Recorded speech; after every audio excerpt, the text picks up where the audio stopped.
What is your scent of the day or night?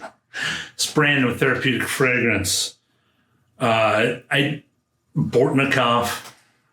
not trying not to have him on the channel or anything. I thought all his stuff was sold out. I have to choose my expensive houses, and I kind of chose his partners for no reason.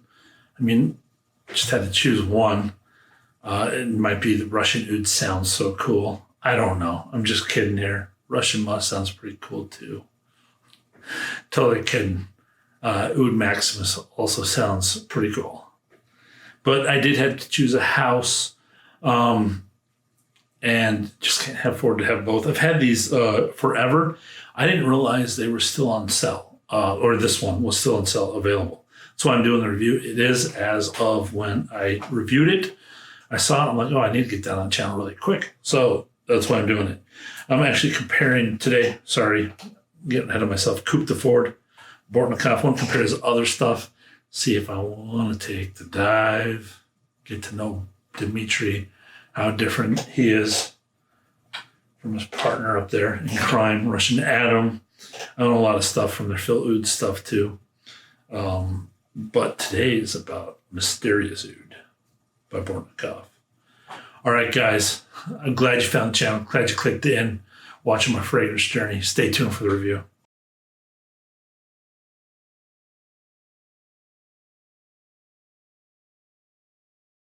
All right. Like I said, this is available on Lucky Scent. I thought I read on his Instagram that he was sold out of this collection altogether. I mean, I didn't pay that much close attention because I wasn't really hunting it down.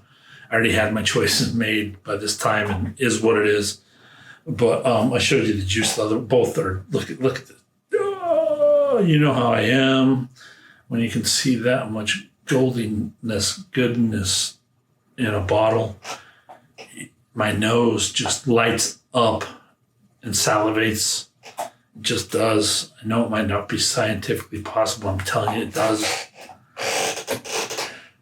This is $290 for 50 ml. I think it's actually cheaper than his partners also. Anyway, I'm thinking, why did I go with the cheaper one?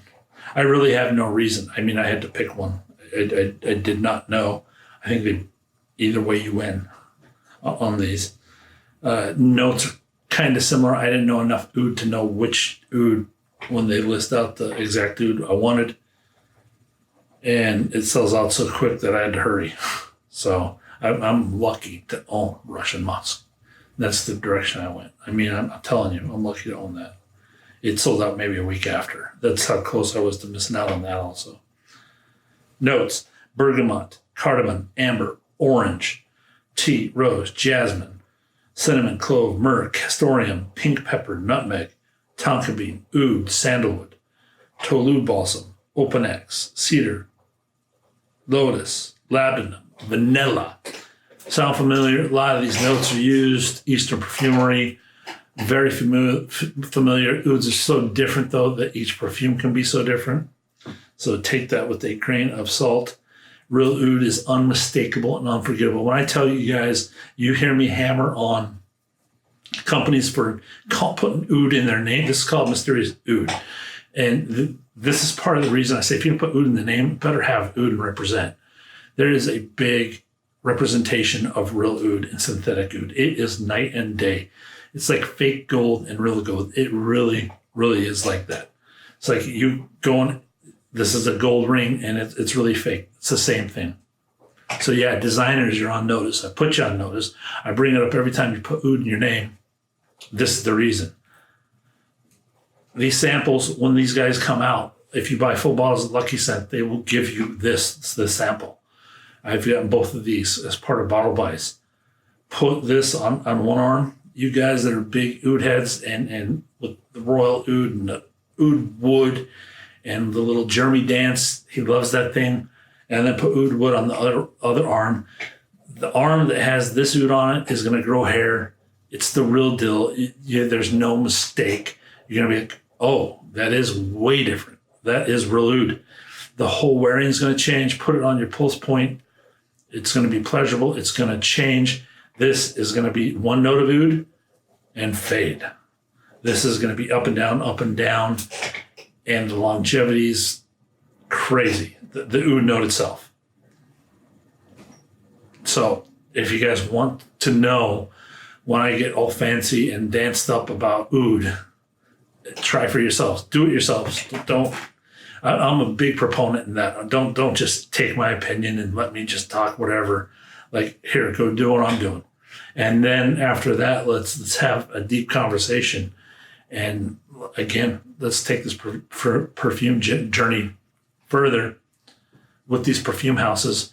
And these next 5-10 years, there's going to be a few more of these guys popping up. What Phil Oud and Dimitri and Russian are doing is going to go even further and deeper.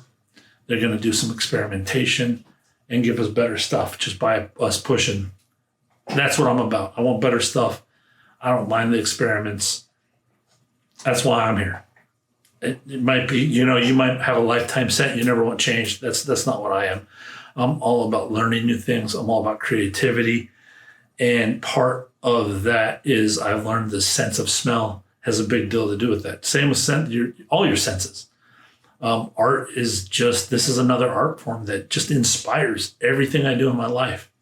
And yeah, I'll push this because it was an area that I fit into, my thoughts fit into, and I'm like, I can add to this area. That's what I'm doing. All right, I don't know why I'm doing the pitch here. I could do it in any of these videos that have to do with Dimitri or Rouge L'Adore, and I kind of do. But yeah, here it is for this video. That's totally not notes. It's just me going off of kind of like, this is what I'm about. Thanks for being on the journey with me. Okay, let's get the judging hat on this fragrance. I personally love that this oud overpowers everything right from the get-go. Let's just open it up from bottle to finish. Oh my goodness. I wouldn't say it's 100% natural, but yeah, the oud's 100% natural in this for sure. I think he does have a synthetic carrier on the base. Don't quote me on that.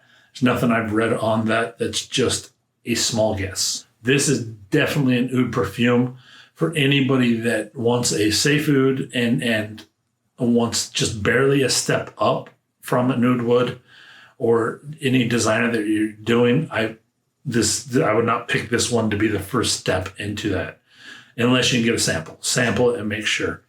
I think samples are out. It's only a blind buy at this point. If you haven't tried it, I'll do my best to explain it, see if you want one of those bottles. I can't at this point do it. Of course I want to. I just don't have unlimited budget.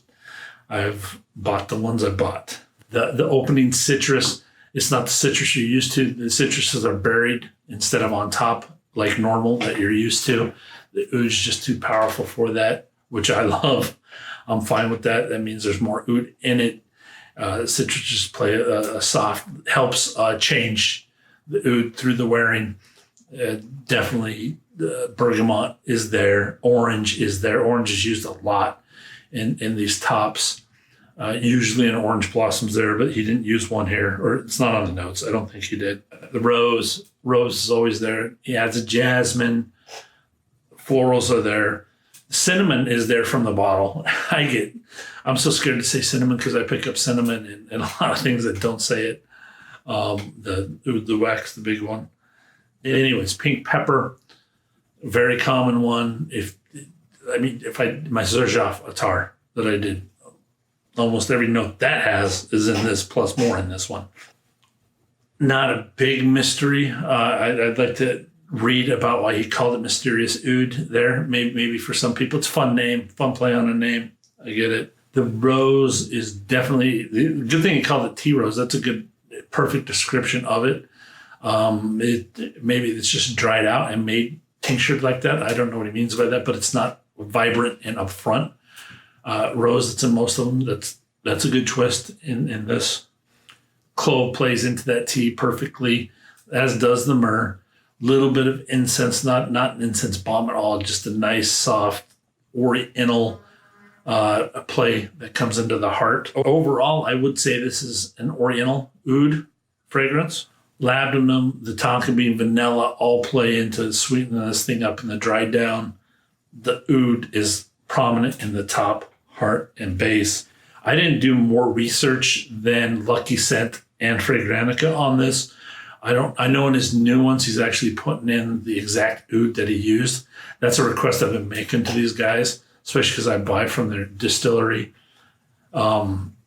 Is like, let us know the oud that you're putting in there. And even I would like to have a 0.03 sample of the oud used in it. And the perfume, I think that would just be an awesome experience.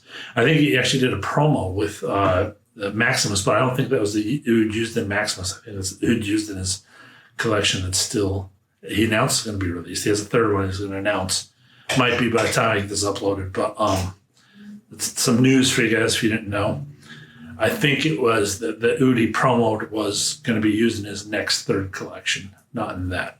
But it would be nice, hey guys, Dimitri, Russian Adam, to get just a small sampler of the actual raw ingredient with make it part of the packaging.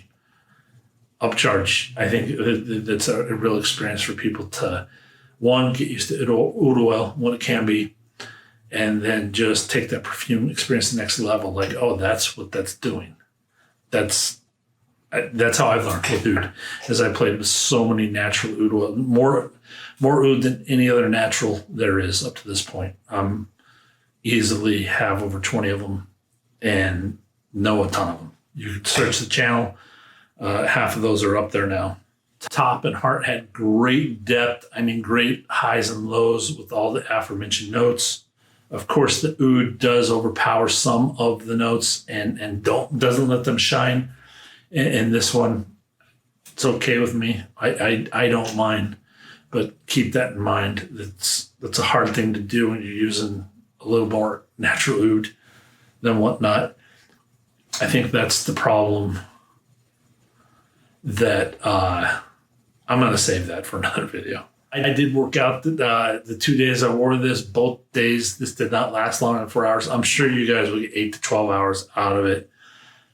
Right now, my skin it really is absorbing natural oils like crazy. It might be a sweating thing. I mean, I work out, I sweat a ton. Has to be that. I'm not going to judge this on that, but I'm just reporting that. It didn't have that long of last on me.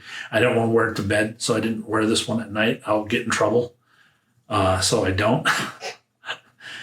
So I'm kind of stuck. And I don't want to not work out either. So I'm stuck with that 4-hour wearings for you guys on the testing. Scoring, Mysterious Oud, Bortnikoff. Addictiveness and originality, 14 out of 15. I'll smell oud all day long on my skin. Projection sillage, 4 out of 5. Longevity, 4 out of 5. Composition as a whole, 23 out of 25. Ingredients and price to ml, 23 out of 25. Top, heart, and base, top, 7 out of 10. Heart's a 4 out of 5. The base, a 10 out of 10. This gets an 88, bottle worthy. Where would I wear this? This is a special occasion. Dressed up fragrance in my collection. Now, when at nights, at nights all year long, like power play. If you want to maybe power play meeting during the day. Who do I see wearing this? Danny Pudi. And how many sprays? 3 to 5. That's it. Bortnikoff's on the channel. He's on therapeutic fragrance finally. Deserves to be. He's doing some great stuff. A lot of everybody knows. If you know the Rios de la Dora stuff and whatnot. If you don't and you're new to this, check them out too. Good stuff happening. Peace out, guys. You guys be blessed. Thanks for being here.